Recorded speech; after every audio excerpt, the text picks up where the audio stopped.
Say hello to the new Maruti Suzuki Victoris, a car that doesn't look familiar but feels familiar. Now if you're thinking why, well that's because this car is based on the Grand Vitara, which is already on sale via Maruti's Nexa dealerships. Now the twist here is that the Victoris will be sold through Maruti's Arena dealerships, wherein you'll already find cars like the Alto, the Wagoner, the Swift and the Ertiga. Now this usually means even more value for money pricing and a wider reach, given that Maruti has a lot more Arena dealers than Nexa. The Victoris starts at 10.49 lakhs, which is nearly 1 lakh less than the Grand Vitara's base price of 11.42 lakhs. As for the middle variants, the Victoris gives you many features that used to be available in higher variants of the Grand Vitara, but at lower or overlapping price points. Now if you go for the most expensive hybrid variant, then the Victoris becomes just as expensive as the Grand Vitara, because let's not forget, these prices are introductory and they will go up once the festive season is over. More on that later. Now let's take a good look at the Victoris, starting with its design.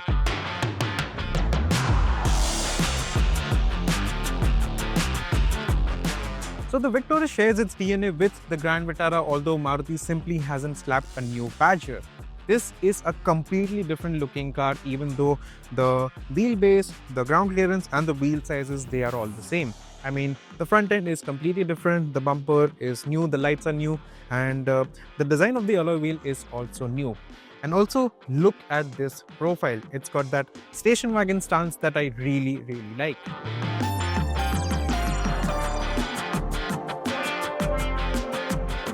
In profile, the Victoris doesn't look as tall as the Grand Vitara, even though it is the slightly larger car of the two. Now this is because it's got visibly longer overhangs at the front and the back. The whole car ends up looking quite long. Now if you ask me, I prefer this long and low silhouette compared to the Grand Vitara, which appears quite upright and even stubby, don't you think? The Victoris gets you a little extra road presence, and although the size differences are marginal, this new look is strong enough to set this car apart. The front looks smart, the profile not so much. It's a bit too simple. The best angle though for this car is the rear. The lighting signature is a good touch and unlike anything else that we have seen so far.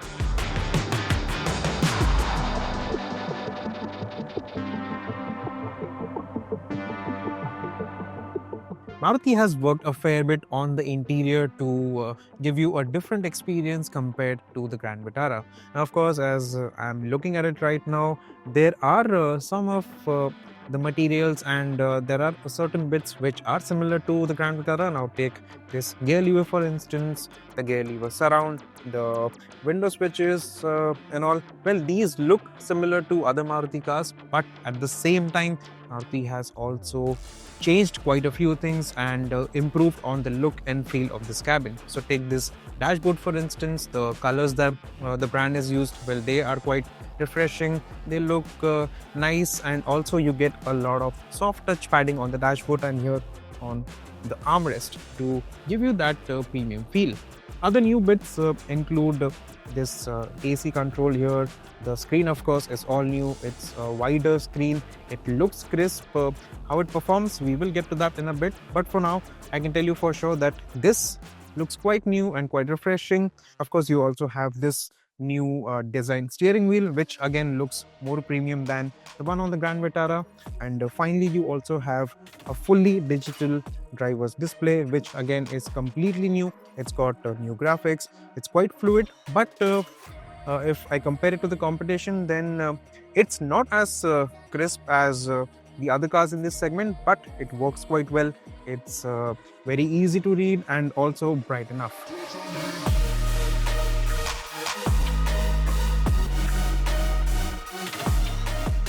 As for the main display, well, this is the new 11-inch system that Maruti has introduced with this car. As for how it performs, well, as you can see, the display is very nice, it's crisp, and the UI is also pretty responsive for the segment. There is one thing that I especially like, and it's relating to the surround view cameras. It gives you multiple views. As you switch to reverse, you can also change the view that you want to look at as you park this car. Again, it's all very neat and makes it very convenient to park this car in tight spaces.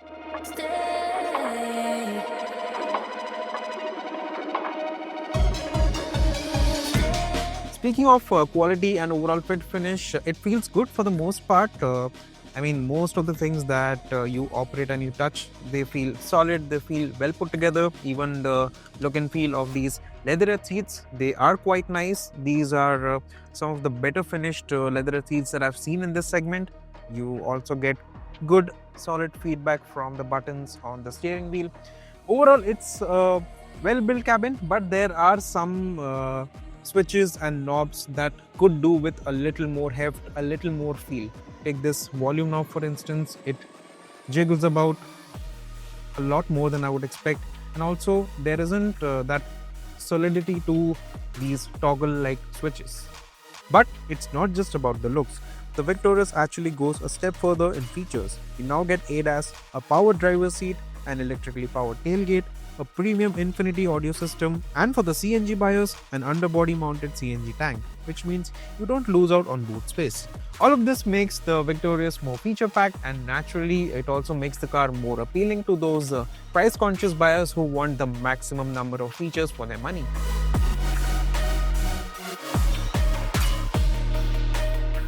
Space and comfort here at the back is not an issue in the Victoris.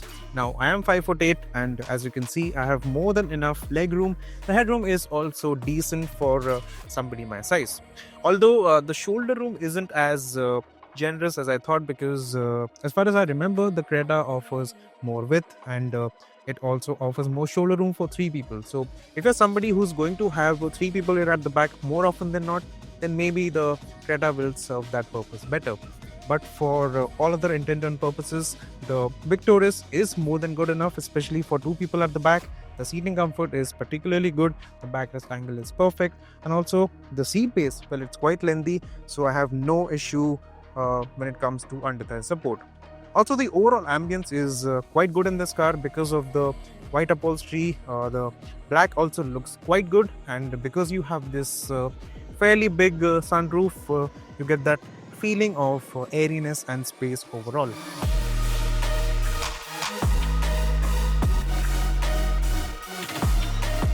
What about features? Well, you get folding armrest, you also get rear AC vents, you get Type-C charging ports, you also get seat back pockets. In terms of safety, you get 3-point seat belts for all the passengers, and you also get dedicated storage to keep your water bottles or a wallet or something. Now in terms of missing features, the Victoris doesn't get rear sun blinds. You also don't get ventilation for the second row seats. Now this is something that the Kia Ceros offers. Now even though this car gets a panoramic sunroof, I've noticed that it's not as wide and large as some of the other sunroofs in the cars in this segment.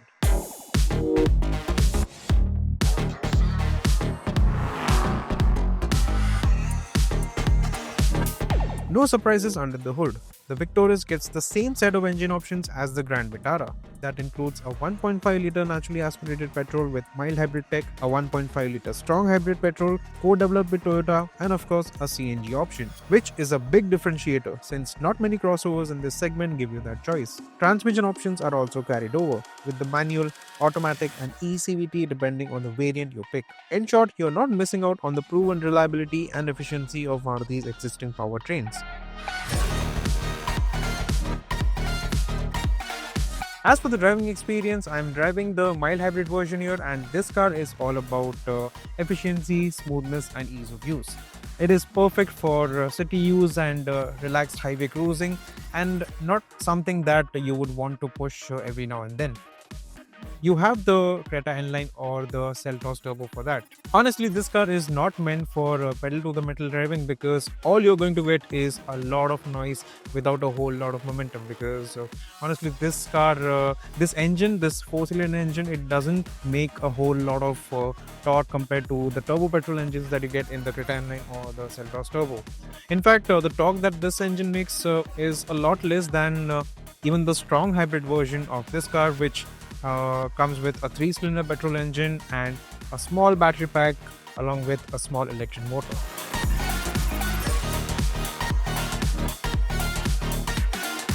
Now, since the Victoris mild hybrid gets the same setup as the Grand Vitara, the driving experience is going to feel very similar. You've got the same naturally aspirated 4-cylinder petrol engine and a 6-speed torque converter automatic gearbox.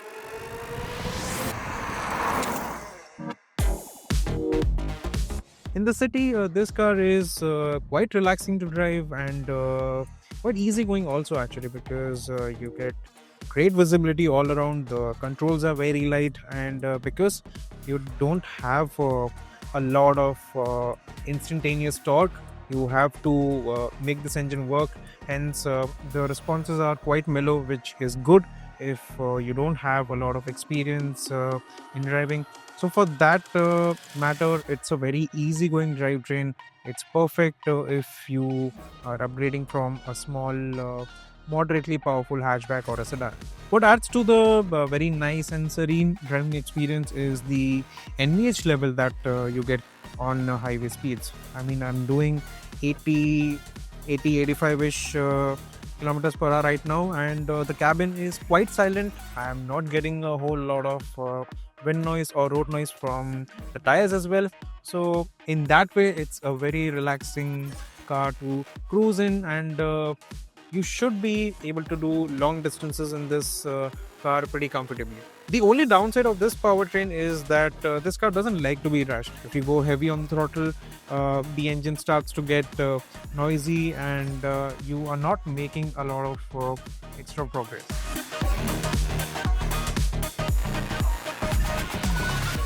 The driving position is nice and commanding, visibility all around is good, and the steering is light at low speeds, which makes city driving very easy. On the highway, it does weigh up well enough to give you enough confidence. Ride comfort is another strong point of this car. Of course, this car is tuned for comfort. The suspension has been tuned to handle bad roads, broken roads in the city, or broken patches on the highway. So in that regards, it does quite well. The ride feels cushy, and like I said, the refinement is also fairly good. The only time you'll hear the suspension working is when you encounter really big, deep potholes. Well, that's when you can hear the suspension working, but otherwise, the ride quality is typical Maruti. It's meant to handle bad roads, and you won't feel a lot of the inconsistencies or the brokenness of the roads that you take this car over.